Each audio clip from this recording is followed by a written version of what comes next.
China and the Philippines have agreed to set up an emergency hotline to prevent future escalation in the South China Sea. Details of an agreement signed by Philippine and Chinese foreign ministry officials during their meeting here in Manila on July 2nd.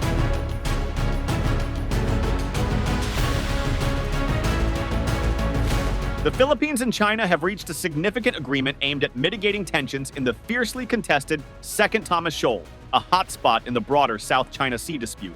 The Philippine Foreign Ministry announced that both nations have established a provisional arrangement to ensure the resupply of essential goods and the rotation of personnel to the BRP Sierra Madre, the beached warship that serves as Manila's outpost in the disputed area.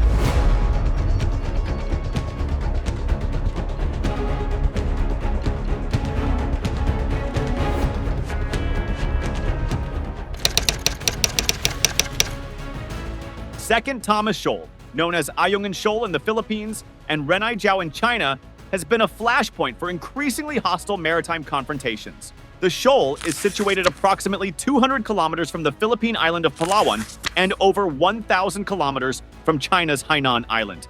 Despite being occupied by the Philippines, China also lays claim to this territory, leading to a series of dangerous encounters at sea. Recently, confrontations at the shoal have escalated, raising concerns about potential broader conflicts that might draw in the United States in. Due to its mutual defense treaty with the Philippines, Chinese Coast Guard and other maritime forces have repeatedly used aggressive tactics, including powerful water cannons and dangerous blocking maneuvers, to prevent supplies from reaching the BRP Sierra Madre. One of the most severe incidents occurred on June 17th, when Chinese forces in motorboats rammed and boarded 2 Philippine Navy boats.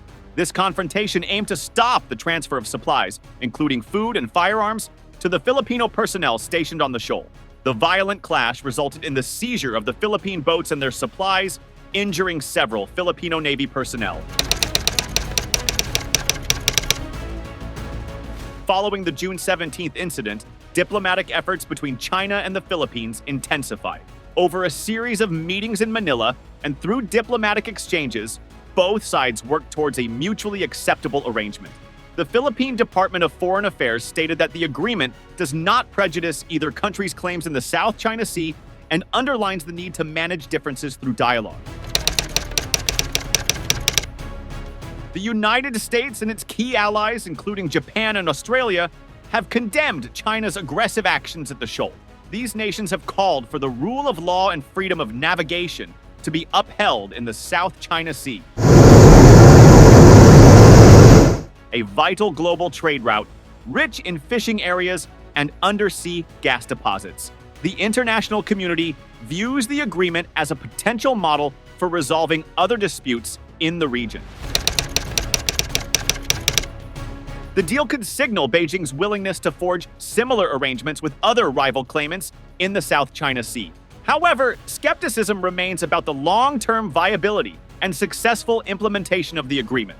The provisional deal represents a rare instance of cooperation between the two nations, amidst a backdrop of broader regional tensions. 中方基于处理当前仁爱礁局势的3点原则立场，同菲方就运补人道主义生活物资达成临时性安排。 体现了中方的善意，我们希望菲方信守承诺，同中方相向而行，共同管控好海上局势。 The Second Thomas Shoal has been a long-standing point of contention between China and the Philippines. The BRP Sierra Madre was deliberately grounded on the shoal in 1999 to reinforce the Philippines' maritime claims. Over the years, the shoal has seen numerous confrontations, making it a symbol of the broader territorial disputes in the South China Sea. The United States, while having no territorial claims in the South China Sea, plays a crucial role due to its defense commitments to the Philippines. Washington has conducted freedom of navigation operations in the area, challenging China's expansive claims. The U.S. has also reiterated its obligation to defend the Philippines in the event of an armed attack, including those in the South China Sea. The Mutual Defense Treaty, we've made clear that it applies to public vessels in the South China Sea, and so China well understands our view of the application of the Mutual Defense Treaty should that line get crossed. That's an important point. We believe it is a stabilizing point, is one we have reinforced publicly and very much reinforced directly to the PRC, and the Philippines understands and appreciates that. The agreement between China and the Philippines could contribute to regional stability by reducing the frequency and intensity of confrontations at the Second Thomas Shoal. However, the broader issues of sovereignty and territorial claims remain unresolved, posing ongoing challenges for regional peace and security.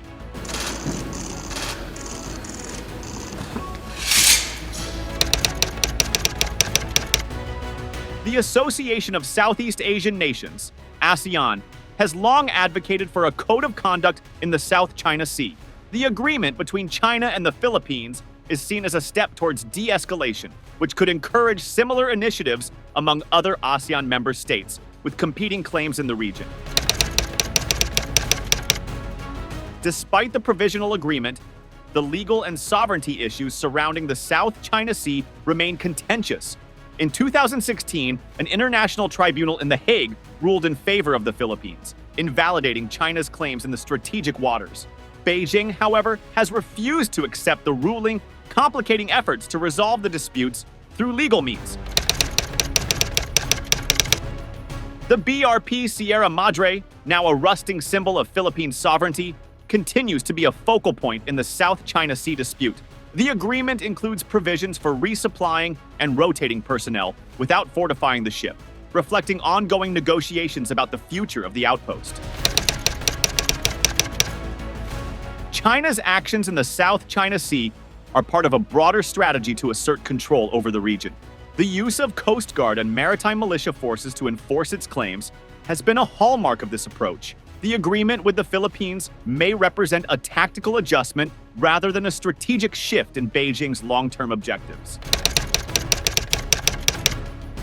The success of the provisional agreement could pave the way for similar deals with other claimant countries, such as Vietnam, Malaysia, Brunei, and Taiwan. However, each dispute has its unique complexities, and replicating the agreement's terms may prove challenging. Adherence to international law, particularly the United Nations Convention on the Law of the Sea, UNCLOS, remains a critical issue in the South China Sea disputes. The Philippines has consistently called for resolutions based on international law, and the agreement reflects a mutual recognition of the need to manage differences peacefully. China and the Philippines have also agreed to establish a new presidential hotline, which can be used in case of any confrontations in the West Philippine Sea. What makes this different from the hotline that President Marcos Jr. and President Xi Jinping agreed upon in January last year? Well, that remains to be seen. I cannot say with certainty what the difference will be. However, given the fact that there have been the bilateral committee meetings on de-escalation, probably this is another venue where things can be settled without having to let things spread further that can lead to an armed conflict.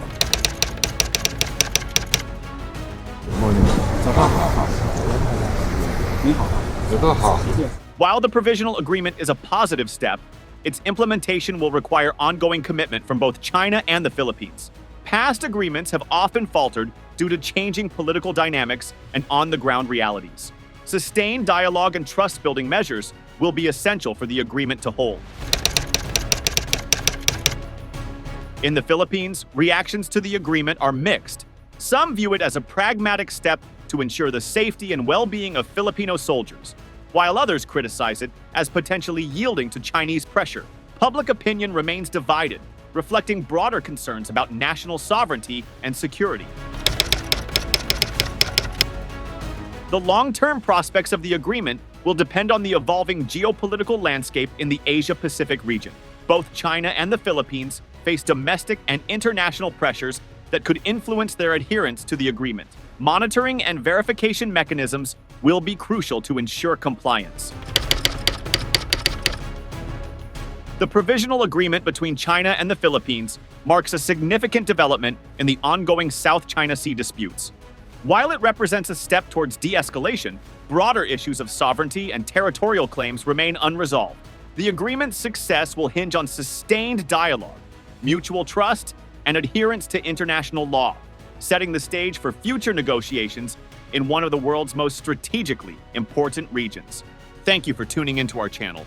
If you enjoyed the video, please remember to like, share it with your friends, and subscribe to our channel for more in-depth analysis of global issues.